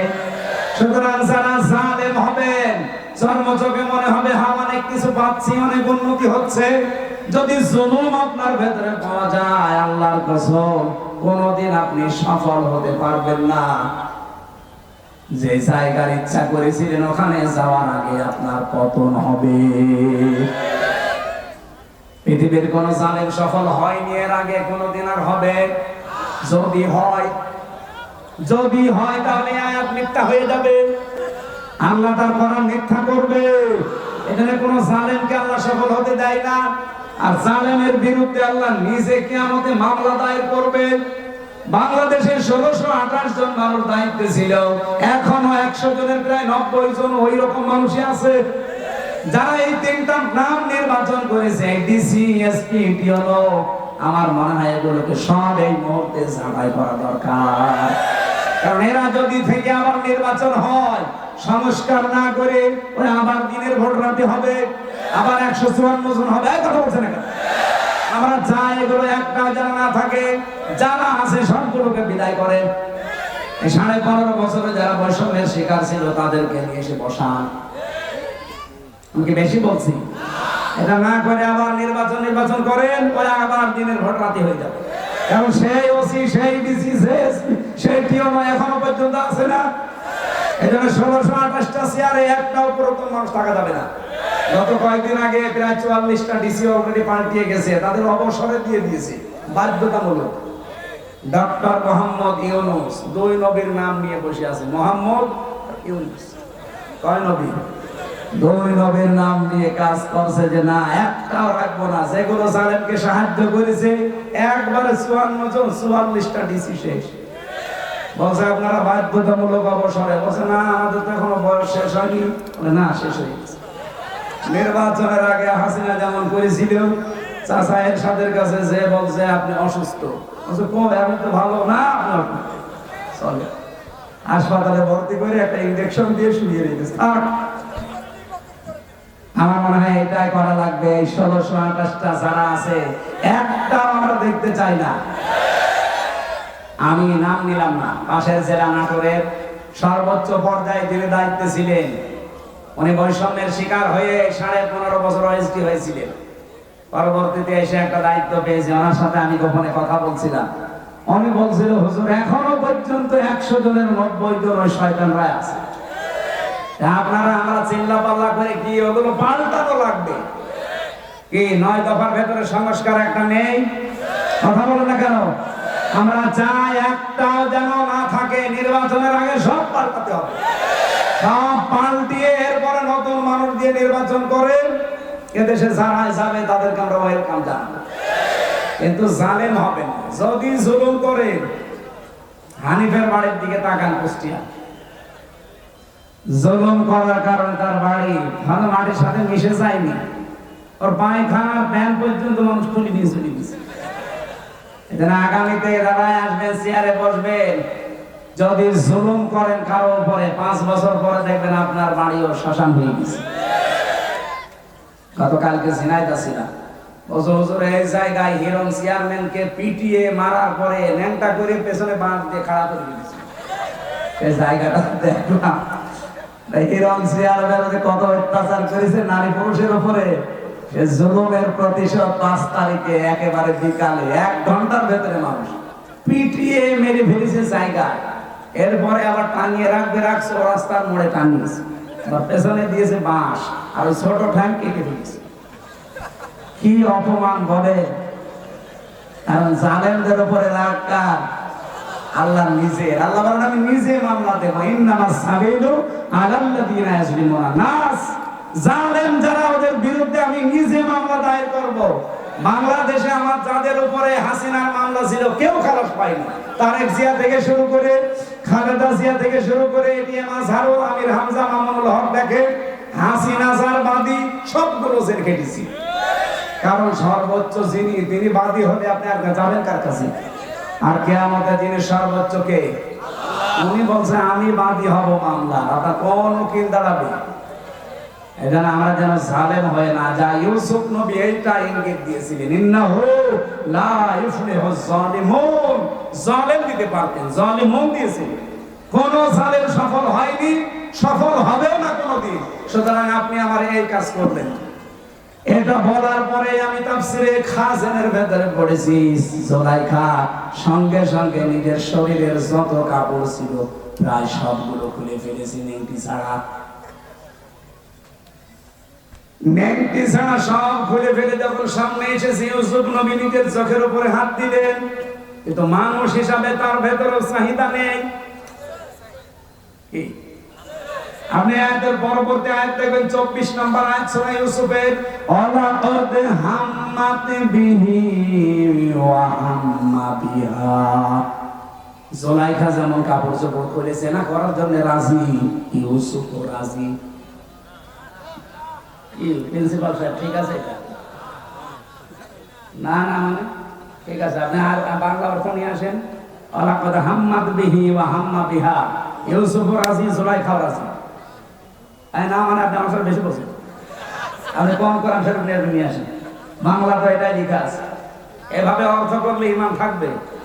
এটা নবীর উপরে তহমত চলে যাচ্ছে না জেনা, অথচ আল্লাহ কিন্তু এইভাবেই নাজিল করেছেন, ওয়ালাকাদ হাম্মাত বিহি ওয়া হাম্মা বিহা। আরে ভাই, এই জন্যই তাফসীর মাহফিলে আসতে হবে। আপনি যদি সবই বুঝে ফেলেন তা আমি কি ঘাস কাটছি? আল্লাহ রাব্বুল আলামিন বলেন দুইজনে কিন্তু এগ্রি হয়ে গিয়েছিল। এখানে একজন পুরুষ, ওয়ালাকাদ হাম্মাত মহিলার শব্দ আল্লাহ দিয়েছেন মুআন্নাস, ওয়ালাকাদ হাম্মাত বিহি ওয়া হাম্মা বিহা এটা মহিলা। একটা পুরুষের নাম মহিলার নাম দিয়ে আল্লাহ জানাতে চায়, জুলাইখা তো আগেই রাজি ছিল, ইউসুফও রাজি হয়ে গিয়েছিল। এটা ইউসুফও রাজি হয়ে গিয়েছিল, এটার ব্যাখ্যায় তাফসীরে জালালাইনের ভেতরে পড়েছি, হযরত ইউসুফ তো মানুষ না ফেরেশতা? জোরে বলেন। মানুষ হিসাবে চাহিদা আমাদের চাইতে ওনার 100 গুণ বেশি ছিল। কারণ আমার হাতের ভেতরে যে শক্তি আছে, হযরত ইউসুফ নবী ছিলেন, এক একজন নবীর ভেতরে আমাদের মতো 100 আমির আমদার শক্তি আছে। আমি মেয়ের দেখলে যদি কন্ট্রোল হতে না পারি, আর তাও যেমন তেমন কালো ধলা, আর উনি পেয়েছে বিশ্ব সুন্দরী, তাও উলঙ্গ। আপনি চিন্তা করতে পারেন, পৃথিবীতে আমি 4 জন মহিলার নাম পেয়েছি, আল্লাহ তাদের সব চাইতে সুন্দর করে বানিয়েছিলেন। 1 নম্বরে আমাদের আদি মাতা হযরতে হাওয়া, 2 নম্বরে জুলাইখা, 3 নম্বরে পেয়েছি হযরতে ইব্রাহিম নবীর বড় স্ত্রী সারা, 4 নম্বরে আমাদের নবীর মেয়ে ছোটটা ফাতেমাতুজ জোহরা। এত সুন্দর করে আল্লাহ যারে বানিয়েছে। আর ইউসুফ নবীও আমাদের মতো সাধারণ ওই হাড় বাল খাওয়া লোক না। আপনি বগুড়ার মোড়ে মোড়ে দেখেন ইন্ডিয়া হারবাল, কলকাতা হারবাল, ওনার ভেতরে 100 আমির হামজার যৌবন ছিল। চিন্তা করা যায় কত কঠিন পরিস্থিতি পার করছেন। এই জন্য আল্লাহ বলেন হাম্মাত বিহি ওয়া হাম্মা বিহা। জুলাইখা যেমন রাজি আগে থেকে, ইউসুফ রাজি হয়ে গিয়েছিল। লাউলা আর রাআ বুরহানা রাব্বি, যদি তার রব তাকে কিছু দলিল আর প্রমাণ না দেখাতেন। এটা আমি তাফসীর থেকে নোট করেছি। আল্লাহ পাক বলেন তাকে যদি কিছু দলিল প্রমাণ আমি না দেখাতাম, সেও কিন্তু রাজি হয়ে গিয়েছিল। কি দলিল দেখিয়েছিলেন? এখানে 3টা জিনিসের নাম আছে জালালাইনে। 1 নম্বরে তুমি দলিল দেখলেন, ওই ঘরের ভেতরে হযরত জিবরাইল হাজির হয়ে গেছে। কেন হাজির হয়েছিলেন? 1 নাম্বার কারণ হচ্ছে এত কিছু সামনে পাওয়ার পরও হযরত ইউসুফ এগিয়ে যাননি, উনি খালি পিছাচ্ছিলেন। আর জুলাইখা এগিয়ে যাচ্ছিল, এই যে পিছিয়ে ছিলেন, এতটুকু আল্লাহর ভালো লেগেছে। রব্বুল আলামিন এই জন্যই তার কাছে পাঠিয়েছে প্রথম একটা চিঠি। হযরত জিবরাইল মেলে ধরেছিল, আমি তোমার মালিক বলছি, তুমি কিন্তু জিনা করতে পারো না। 2 নম্বরের দলিল হযরত ইয়াকুব আলাইহিস সালাম, যেন মনে হচ্ছে সরাসরি ঘরের ভেতরে দাঁড়িয়ে বলছে, ইউসুফ আমি তোমার বাবা বলছি, তুমি কিন্তু জিনা করতে পারো না। 3 নম্বরে আকস্মিক ভাবে ঘরের ভেতরে একটা অন্ধকার পরিস্থিতি তৈরি হয়ে গিয়েছিল। এই তিনটা দলিল দেখার পরে হযরত ইউসুফ মনের ভেতরে যে আশাটা ছিল, ওই আশার উপরে ভর করে তিনি কিন্তু জানতেন না যে সবগুলো দরজায় তো তালা মারা, কোনো জায়গায় লাভ নেই। আর মেয়েটা বলে দিয়েছে সামনে যে কোনো লাভ হবে না, সব আমার কাছে তালা লাগানো, চাবি এই যে চাবি নিজের কাছে দিয়েছে। হযরত ইউসুফ শুধু মনের উপরে জোর দিয়ে আল্লাহর উপরে ভরসা করে তিনি যখন দৌড় দিয়েছেন, দরজার কাছে যাবার পরে খাজেনে পাবেন, খাজেন তাফসীর, দরজা প্রথম যেটা ওর কাছে যাবার পরে দেখে না, দরজা খোলে না। মনে মনে সিদ্ধান্ত নেন, আল্লাহ আমি তো তোমার উপরে ভরসা করে মনের উপরে জোর দিয়ে এ পর্যন্ত দৌড়িয়ে এসেছিলাম, কমপক্ষে এই বাস থেকে বাস পর্যন্ত, এই ঘরের কোণা থেকে পর্যন্ত দরজায় আমি আসলাম, দরজা বুঝে অবস্থা তো নিচে মানুষের ভাঙা সম্ভব না, তালা লাগানো। ইউসুফ নবী এই কয়েক সেকেন্ডের ভেতরে ভাবছিলেন ওই মহিলা দৌড় দিয়েছে। প্রথম নাম্বারে যখন এক পা দুই পা করে জুলাইখা এগিয়ে আসে, ইউসুফ নবী তো চোখ বন্ধ করেছিলেন, হঠাৎ চোখ খুলে দেখে দরজা খুলে গেছে। রব্বুল আলামিন বলেন, ওয়া মাইয়াত্তাকিল্লাহা ইয়ারযুকহু মিন হাইসু লা ইয়াহতাসিব ওয়া মাইয়াতাওয়াক্কাল আলাল্লাহি ফাহুয়া হাসবুহ। ইলা আখির আয়াত। সূরা তালাকের 2 এবং 3 নম্বর আয়াতে আছে, আল্লাহর প্রতি কেউ যদি তাকওয়া অবলম্বন করতেই পারে, অবশ্যই আল্লাহ এমন জায়গা থেকে তার রাস্তা তৈরি করে দেয় তার ধারণাও ছিল না। ইউসুফ নবী কোনোদিন ধারণা করে না যে দরজা খুলতে পারে। খুলেছে কে? কিসের কারণে? তাকওয়া। বলেন বলেন। আমরা রমজান আল্লাহ দিল এইটা তৈরি করার জন্য। নারী পুরুষ সত্যি যদি এইটা তৈরি করতে পারি 1 মাসের ভেতরে, আগামী বাকি জীবনে এমন এমন জায়গায় বিপদে পড়বেন, সাহায্য আল্লাহ পাঠাবে যেটা ধারণাও আপনার ছিল না। ওই আল্লাহ এখনো নেই। ওই আল্লাহর দিকে তাকিয়ে রমজানের হক আদায় করে রোজা রাখার চেষ্টা চালানো দরকার। আমি শেষ করে দিলাম না, এখানে কিছু কাজ আছে না, মানে আমি শেষ করছি না। এটা কি করেন আপনারা?